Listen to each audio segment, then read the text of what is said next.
क्या कहा था? मार्गाभिमुख, मार्गारूढ़ और मार्ग की पूर्णता। क्या कहा पहला बोलो? मार्गाभिमुख, मार्ग की ओर हो गया है, निकल गया, मतलब वो हो गया आपका ऋजु सूत्र ने। हाँ नहीं, चलना प्रारंभ किया है। और मार्गारूढ़ का मतलब क्या हो जाएगा? मार्ग पे चल रहा है, ये हो गया आपका समविरूढ़ नय। और एवं भूत नय क्या कहेगा? अब वहां बिल्कुल पहुंचने को फाइनल स्टेज हो गई है, वो एवं भूत नय है। उसका फल जिसको अपन कहते हैं, मार्ग का फल मिला है तो वो एवं भूत नय। इस प्रकार से हम कहाँ जा रहे हैं? हम मोक्ष जा रहे हैं। कहाँ जा रहे हैं बोलिए? ये ऋजु सूत्र नय का कथन है, ठीक है ना। जिस समय हम धर्म ध्यान आदि में लगेंगे तब हम समविरूढ़ नय से मोक्ष जा रहे हैं, या फिर जिस समय हमारा शुक्ल ध्यान चतुर्थ चलेगा उस समय हम समविरूढ़ नय से मोक्ष जा रहे हैं। हाँ, प्रत्यक्ष रूप से। और एवं भूत नय बिल्कुल जब आयुरी, अब हम मोक्ष जा रहे हैं, इस प्रकार से होगा। और नैगम नय में क्या होगा? आप जैसे अभी विचार कर रहे हैं, कल आपने कहा ना कर्म निद्रा के मार्ग पर चलना, ये नैगम नय की अपेक्षा से आप मोक्ष जा रहे हैं। अब आपने व्रत लेकर के तत्संबंधी सामग्री जुटाना चालू कर दिया, ये कि संग्रहने से आप मोक्ष जा रहे हैं। और जब आपने दीक्षा को धारण किया, आप व्यवहार नय से मोक्ष जा रहे हैं। दीक्षा के पालन करते हुए ऋजु सूत्र नय से मोक्ष जा रहे हैं, ठीक है ना। जिस समय आप कर्म निद्रा के उत्कृष्ट स्थान पर पहुंचे तब समविरूढ़ नय से मोक्ष जा रहे हैं। और जब बिल्कुल अंतिम जो 83 प्रकृतियां अपन बोलते हैं ना, कर्मन की 63 प्रकृति नाशी, तो 13वें में हो गया। और अब जो 85 प्रकृतियां बची उनके नाश कर रहे हैं आप, एवं भूत नय से मोक्ष जा रहे हैं। क्योंकि वही मोक्ष जाने का फाइनल स्टेज है, जब शरीर अंतिम स्थिति में एक क्षण में क्या हो जाएगा? छूट जाएगा। इस प्रकार से एक ही कथन कई जा सभी स्थिति में मोक्ष रहे। आप भी मोक्ष मार्गी हो एक दृष्टि से, मनोज्ञ तो कहलाए ना। जो लोग इस वस्त्र को धारण कर रहे हैं, व्रत ले रहे हैं, वो भी मनोज्ञ कहला गए। और यदि मनोज्ञ की दृष्टि मोक्ष मार्ग पर या मोक्ष की तरफ बहुत स्थिरता के साथ है, तो कहते हैं कि जो मुनि विचारों से विचलित है, ऐसे मुनि से मनोज्ञ गृहस्थ श्रेष्ठ है। उठाइए रत्नकर्ण श्रावकाचार आचार्य भगवंत लिखते हैं, गृहस्थो मोक्ष मार्गस्थो निर्मोहो नैव मोहमान अनगारो ग्रही श्रेयान निर्मोहो मोहिनो मुनि। कि उस मुनि से वह गृहस्थ श्रेष्ठ है जो गृहस्थ ग्रह में रहता हुआ भी मोक्ष मार्ग का विचार करता रहता है, मोक्ष मार्ग की रुचि करता रहता है। और जो मोक्ष मार्ग पर चलता हुआ भी संसारियों की तरफ दृष्टि रखता है, संसार को उत्तम मानता रहता है। अरे इनके तो अच्छा है, अरे इनके तो अच्छा है, अरे इनके तो अच्छा है, इस प्रकार की धारणा रखने वाले मुनि से तो गृहस्थ श्रेष्ठ है। कौन सा गृहस्थ? सब गृहस्थ नहीं। लोगों ने इसको हर जगह एक सा लगा लिया कि अरे मुनियों से तो गृहस्थ, ऐसा नहीं। मात्र उस गृहस्थ की बात की जा रही जिस गृहस्थ की लालसा मोक्ष मार्ग पर चलने की है, जो और मोक्ष मार्ग पर चलने की लालसा रखता हुआ वह तद योग्य आचरण भी करता रहता है। ऐसा नहीं है कि बिल्कुल वहां पे होटल में बैठ करके खा रहे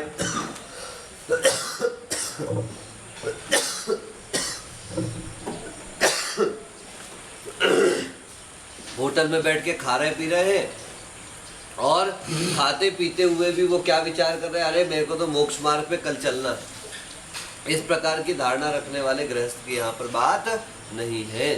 चलिए आइए देखते हैं। आज शब्द नय का प्रकरण है, कल ऋजु सूत्र नय पूर्ण हुआ। लिंग संख्या साधनादि व्यभिचार निवृत्ति परः शब्द नयः। लिंग, लिंग आप सभी जानते हैं, स्त्रीलिंग, पुल्लिंग, नपुंसकलिंग। संख्या भी आप लोग जानते हैं। साधन मतलब जो उसका तरीका है, मार्ग है आदि। इनके व्यभिचार की निवृत्ति करने वाला जो होता है वो कौन होता है? शब्द नय हुआ करता है। लिंग आदि का व्यभिचार नहीं होना, संख्या का व्यभिचार नहीं होना, साधन का, संख्या मतलब एक वचन, द्विवचन, बहुवचन, है ना।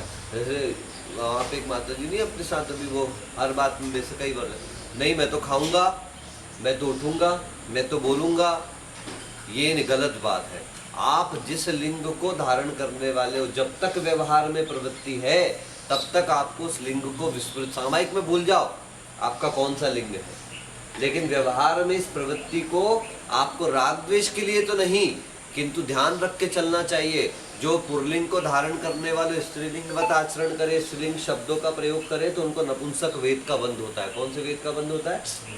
हाँ, जो स्त्री पर्याय को धारण करने वाले पुरुषोचित आचरण करते हैं, पुरुषोचित मतलब जो वस्त्र आदि पहनते हैं, तो उनको भी उनको ऐसा नहीं कि पुल्लिंग का बंध होता है, उनको नपुंसक लिंग का बंध होता है। अपने लिंग के विपरीत कार्य करने से, अपने लिंग के विपरीत श्रृंगार आदि करने से नपुंसक वेद का बंध हुआ करता है, नपुंसक वेद का आश्रम हुआ करता है। इसलिए स्त्रियों में पौरुषत्व की अपेक्षा से यदि कहा जाए, ठीक है, वीरता तो सब में होनी चाहिए, और ऐसा नहीं है कि स्त्रियों का अपन निषेध कर रहे हैं कि तुम नौकरी मत करो, कि तुम बाहर के काम मत करो, कि तुम युद्ध में मत जाओ। बिल्कुल, अपने यहाँ देखो रामायण में उदाहरण कैकई का।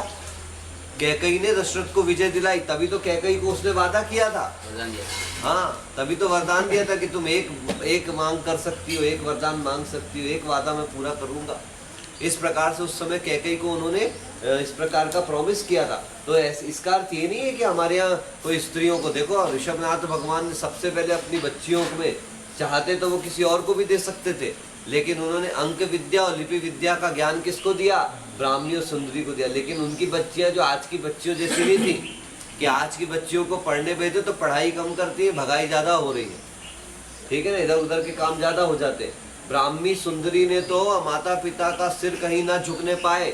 जो मेरे पिता तीन लोग के नाथ बनने वाले हैं, तीर्थंकर पदवी को धारण करने वाले हैं, मेरे पिता का सिर किसी के सामने न झुके, इस प्रकार के संकल्प को करते हुए, इस प्रकार की भावना करते हुए उन्होंने ब्रह्मचर्य व्रत को धारण कर लिया। ऐसी कन्याओं को खूब पढ़ाओ, खूब लिखाओ। यदि इस प्रकार का आचरण करें तो दुनिया में चांद पर भी अकेले चल जाए तो कोई विकल्प नहीं तो गली के बगल में भेजना भी टेंशन है आज के समय में, गली के बगल में। और ऐसा कोई भी ना समझ के चले कि जीन्स टी शर्ट पहनने वाली लड़की खराब होगी, सूट पहनने वाली लड़की अच्छी होगी, साड़ी पहनने वाली लड़की सती सावित्री होगी। ऐसा कोई सिद्धांत नहीं है कि धोती दुपट्टे पहनने वाला व्यक्ति धर्मात्मा ही होगा, है। ये वस्त्र ठीक है, निमित्त है अवश्य, लेकिन निमित्त को ही सब कुछ मान करके अपन को नहीं चलना है। इसलिए वस्त्र आदि के एक प्रकार से एक निमित्त तो बनते हैं, लेकिन वे ही आपके लिए पूर्ण रूप से, नैमित्तिक रूप से पूर्ण कार्य कर जाए, ऐसा नहीं है। इसलिए किसी के वस्त्रों से हम किसी को नाप नहीं सकते, लेकिन फिर भी वर्तमान काल में आज ये परिस्थितियां बिगड़ती चली जा रही, इसलिए अपनी अपनी मर्यादा का ध्यान सभी को रखना चाहिए। तत्र लिंग व्यभिचारः पुष्यस्तारका नक्षत्रमिति, ठीक है ना। जैसे पुष्य है, तारका और नक्षत्र। भैया पुष्य शब्द पुल्लिंग का शब्द है, तारका शब्द स्त्रीलिंग का शब्द है, और नक्षत्र शब्द जो है वो नपुंसक लिंग का शब्द। नक्षत्रम, नक्षत्रे, नक्षत्राणि, इस प्रकार। पुष्यः पुष्ये नहीं, पुष्यः पुष्यौ पुष्याः, और इसमें तारका में तारका तारका तारका तारके तारका, इस प्रकार से ये स्त्रीलिंग में चलेगा। तो विभिन्न विभिन्न लिंग का इस प्रकार से यहाँ पर वो चलता है, लेकिन इनके अर्थ क्या निकल रहे हैं? सभी के लगभग सेम है, ये सभी ज्योतिषी देवों के वो है। ये भिन्न भिन्न लिंग के शब्द हैं आपके सामने, ठीक है ना। संख्या व्यभिचार, जलमापः, वर्षा ऋतु, आम्रावनम। ये देखो, इसमें से जलमापः, ठीक है ना, पानी लेकर के आओ, ठीक है। वर्षा ऋतु, वर्षा ऋतु, और आम्रावनम, आम के वन है। वर्णा नगरम इति, ठीक है ना, वर्णा नगरम। ये सब एक वचनांत और बहुवचनांत अलग अलग शब्द है। इसके बारे में क्या विशेषता है कि आप जो यहाँ पर व्यभिचार करते हैं, वो क्या विशेष व्यभिचार कर देते हैं कि जो आपका प्रथम शब्द है वो एक वचन का, लेकिन जो पीछे का शब्द क्या हो गया आपका? बहुवचन का शब्द है। एक वचन से शुरू हो रहा है, बहुवचन पे अंत हो रहा है, तो ये किसका व्यभिचार हो जाएगा आपका? ये संख्या का व्यभिचार हो जाएगा।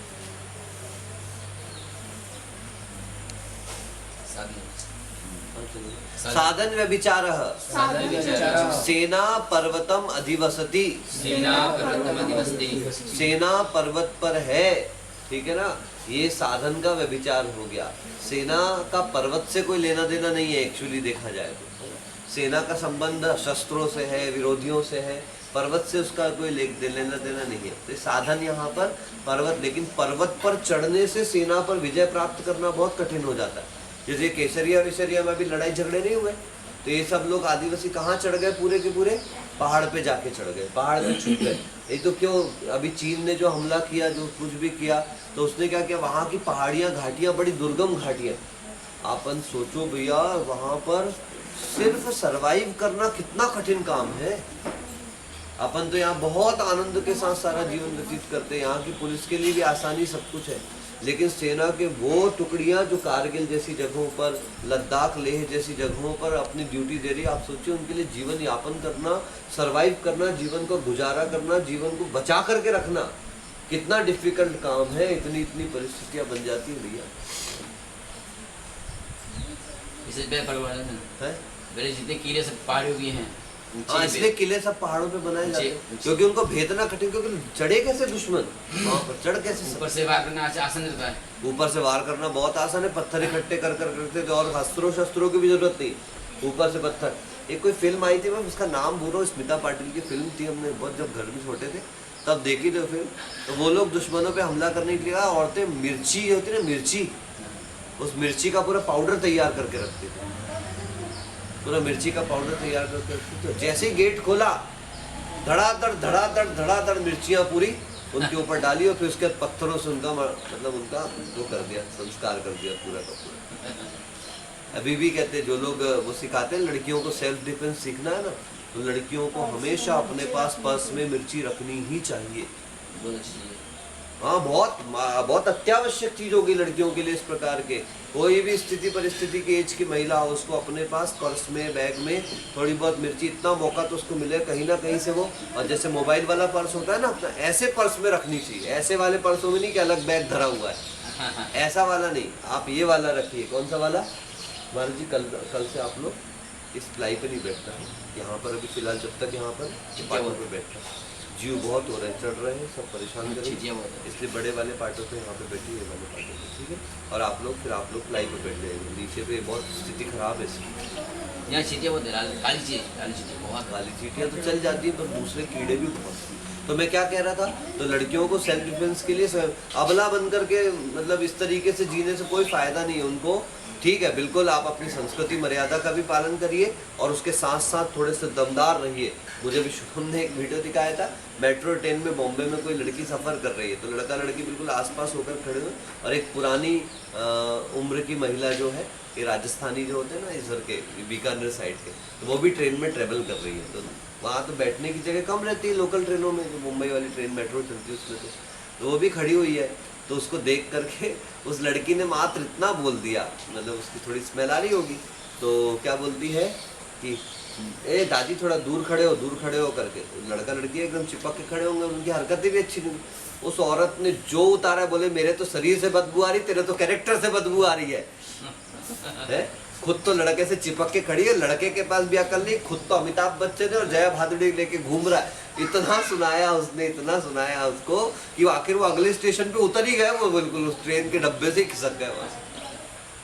तो जरूरी नहीं कि पुराने हैं इसका मतलब बिल्कुल गंवार ही होंगे, हो सकता है अक्षर ज्ञान ना हो, लेकिन चारित्र यदि बलवान है तो चारित्र ज्यादा महत्वपूर्ण हुआ रहता है। अब यहाँ पे कह रहे हैं साधन व्यभिचार, पुरुष व्यभिचार।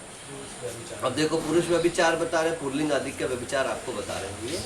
एहि मन्ये रथेन यास्यसि, ठीक है ना, नहीं यास्यसि यातस्ते पितेति, यानी पितेति ना पिताएति। क्या कह रहे हैं, आओ तुम ऐसा समझते हो कि मैं रथ से जाऊंगा, नहीं जाओगे, तुम्हारे पिता गए, ठीक है ना। इसका मतलब क्या हुआ कि अगर तुम ऐसा समझ रहे हो कि मैं रथ से जाऊंगा, तो नहीं, मैं तो नहीं जाऊंगा क्योंकि तुम्हारे पिता रथ से चले गए। अब इसमें क्या प्रयोग किया गया, यहाँ मन्यसे के स्थान पर जो मन्ये शब्द का प्रयोग किया गया। किसका प्रयोग किया गया है? मन्यसे होता है, एक्चुअली मन्यसे शब्द है, तो मन्यसे बनना था, लेकिन मन्ये शब्द का प्रयोग किया गया है। और यास्यामी की जगह यहाँ पर यास्यसी का प्रयोग किया गया। किसका प्रयोग किया गया है? यास्य, जबकि यहाँ पर होना चाहिए मेरे लिए प्रयोग कर रहे हैं, तो यास्यामी शब्द होना चाहिए था, लेकिन यहाँ पर इन्होंने यास्य। ये पुरुष व्यभिचार है, ठीक है ना। उत्तम पुरुष, मध्यम पुरुष और जघन्य पुरुष होता है क्या? बोलिए, अरे प्रथम पुरुष, मध्यम पुरुष और उत्तम पुरुष, ऐसे होता है ना। प्रथम मध्यम और उत्तम पुरुष, जघन्य पुरुष नहीं होता, ठीक है ना। ये बनता ना मी वह मह सी थ थ और ती तह अंति। तो इसमें अपन जो आते हैं वो कौन सा पुरुष कहलाता है? प्रथम पुरुष कहलाता है। मी वह मह अपने से शुरुआत कर रहे हैं। मध्यम पुरुष में दो के लिए चलता है, ठीक है ना, सी थ थ। और उत्तम पुरुष में क्या चल जाता है? बहुवचनांत प्रयोग कई लोगों के लिए, ती तह अंति। थर्ड पर्सन आपकी होते हैं, फर्स्ट पार्टी, सेकंड पार्टी और थर्ड पार्टी। तो जहाँ मेरे लिए अकेले के लिए बात है मी, हम दोनों के लिए बात है वह, और हम सब के लिए बात है मी वह मह, मह हो जाता है ना। गच्छामि गच्छावा गच्छाम, फिर तुम के लिए बात है सेकंड पुरुष, सेकंड पर्सन, तो त्वम आवाम वयम, ठीक है ना। और जहाँ पर उन लोगों के लिए बात है, दूर वालों के लिए, है ना, तो वहाँ पर क्या आ जाएगा? तीतः अंति। ये तीनों को कैसे गठित करने का? प्रथम पुरुष में स्वयं नहीं। बोल दिया ना, वही तो बताया। प्रथम पुरुष में अपन हो गए, हाँ। सेकंड पर्सन जो हो गए वो हो गए आपके मध्यम पुरुष में, उत्तम पुरुष में आपके थर्ड पर्सन। थर्ड को उत्तम में मानेंगे। अभी उर्दू में बताया था। काल व्यभिचारः विश्व दृश्वास्य पुत्रो जनिताः, है ना। काल व्यभिचार क्या कह रहे हैं? इसका विश्व दृश्वा पुत्र होगा, इसका पुत्र विश्व दृश्वा होगा। यहाँ विश्व दृश्वा को कृत्वा रखा गया है और जनिता रूप क्रिया का प्रयोग किया गया है, इसलिए काल का व्यभिचार हो गया। क्यों? क्योंकि जनिता जो है यहाँ पर सामान्य प्रयोग हो रहा है और काल बताया जा रहा भविष्य का, तो ये कौन सा व्यभिचार कहला गया? काल व्यभिचार बताया जा रहा है, ठीक है ना। भावी प्रत्यम आसीदति, ठीक है ना, होने वाला कार्य हो गया, इस प्रकार से बताया जा रहा है। जो भावी है, जो होने वाला है वो हो गया। जनिता शब्द से क्या हुआ? जैसे हो गया हो, इस प्रकार से बताया जा रहा है। जबकि इसलिए जनिता शब्द ना प्रयोग करके उत्पन्न होने के लिए भविष्य का प्रयोग करना चाहिए था, लेकिन वर्तमान का ही प्रयोग कर दिया। जबकि अभी होगा, विश्व दृश्वा नाम का पुत्र होगा। चलिए, उपग्रह व्यभिचार। अभी उपग्रह व्यभिचार क्या बताया जा रहा है? संतिष्ठते, प्रतिष्ठते, विरमति, उपरम इति, ठीक है ना। क्या कहते? संतिष्ठते, प्रतिष्ठते, विरमति, उपरमति। एवं प्रकारम व्यवहारम अन्याय व्यवहार मन्यायम, इस प्रकार से व्यवहार में मानने योग्य मन्यते माना जाता है। क्या माना जाता है? देखिए यहाँ पर आपके जो संतिष्ठते प्रतिष्ठते आया है ना, विरमते, एक ही यहाँ पर धातु है, मूल है ना।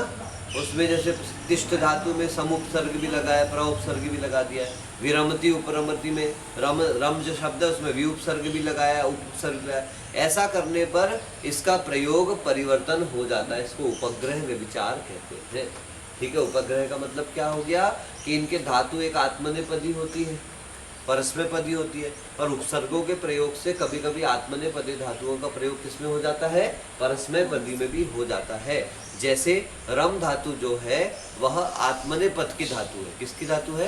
आत्मने। परंतु प्र और उपसर्ग लग जाने पर वो क्या हो जाती है? किसमें चली जाती है? परस्मैपद में। और आपको सरल पद मैंने गम धातु के बारे में आप लोगों को बताया हुआ है।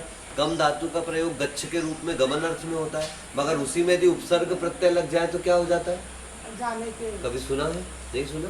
गम में आ लगा दो तो क्या बन गया? आगम। आगम। गम में अब लगा दो तो क्या बन गया? अवगम। गम में अधि लगा दो तो क्या बन गया? गम में अनु लगा दो तो क्या बन गया? ये सब ज्ञानार्थ में होते हैं।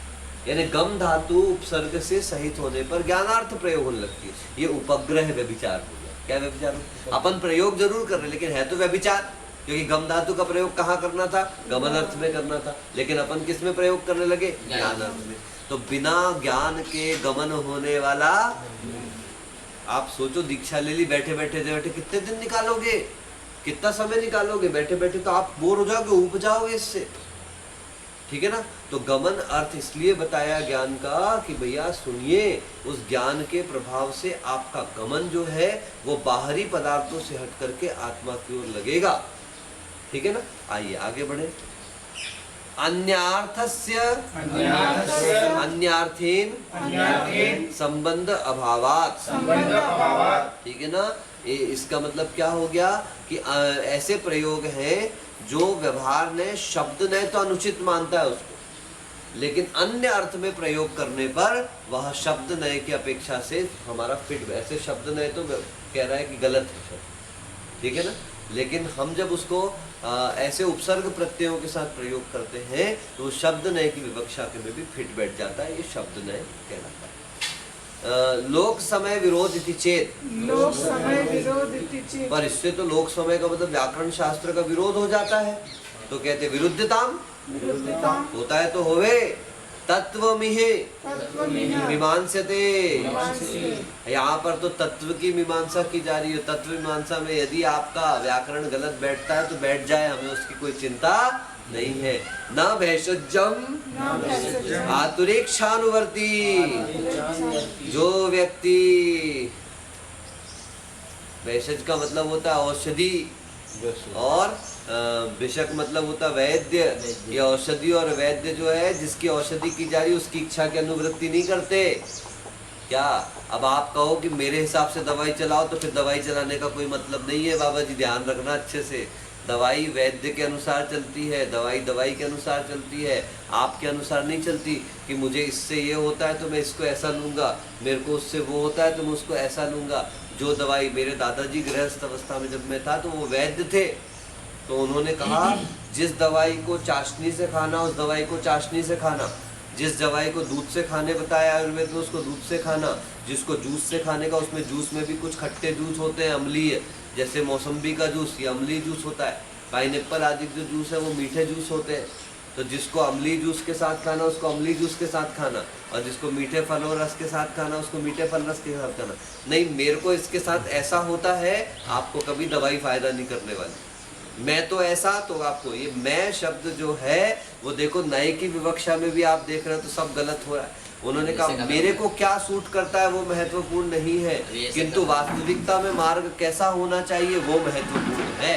ये कैसे करना पड़ा था ना, बोले कोई किसी को सांप काटता है, कोई जहरीला, उससे थोड़ा ऊपर उसको कस के बांध देना चाहिए, रस्सी से बांध देना, ठीक है ना, अच्छे से बांध देना चाहिए। एक जन को गले काट के आया था। क्या बात कही, बहुत अच्छा।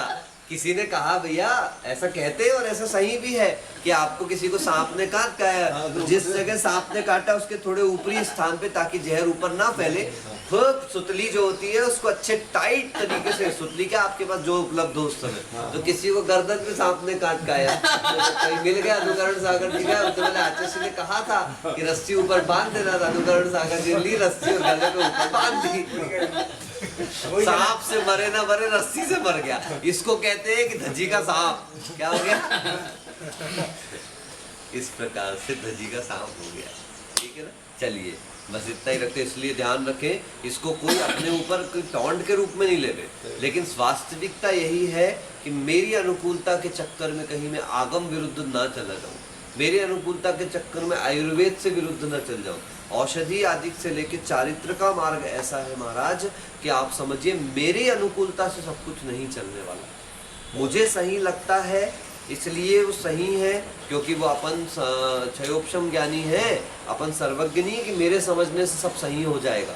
मेरे समझने में भी दोष हो सकता है, मेरे समझने में भी कमी हो सकती है। इसलिए अपन महापुरुषों ने जिस आचरण को किया है, अपने से पूर्व आचार्य, अपने से पूर्व मुनि जिस रास्ते पर चल करके गए, अपन वैसा ही मार्ग अनुसरण करें तो ही हमारा कल्याण होने वाला है। हम किसी नवीन मार्ग के निर्माण की तैयारी ना करें, हम किसी नवीन मार्ग की स्थापना न करें। एक मुनिराज अब जिनकी समाधि हो चुकी है, उन्होंने एक बार कह दिया था कि सुनिए अब तो देखो सड़कें बन चुकी हैं, अब तो पुल तैयार हो चुके हैं, अब तो सब कुछ पक्का हो गया है।